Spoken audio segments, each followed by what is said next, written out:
imagine once you took on owning a business, you had animals' lives in your hands, you had people's livelihoods. Yeah.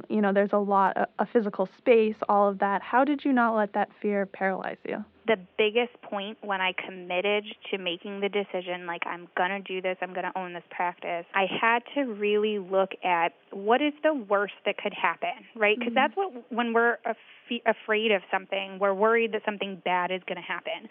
I was like, what's the worst? What's the worst? I'm like, I'm not going to die, so that's good.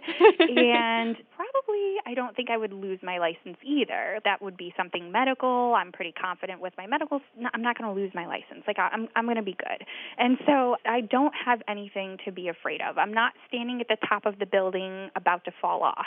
So what if the business fails and then I owe money? Like, I'll just go work as a vet and pay it off. And to be honest, it was easier to make the decision about owning the practice because I'm not going to die. It was almost like becoming the medical and surgical practitioner part. It was scary. I just had to kind of talk myself through it and just be like, you're going to be okay and you're going to get through this. And it had to come from me. And so then once you bought into this practice that was failing and you had to make some big decisions, firing a doctor and changing over 80% of your employees, how did that work for you? And I'm sure there was a lot of hardship in making those transitions, but how was that process? It was so hard. Yeah. Like, that's just the worst conversation.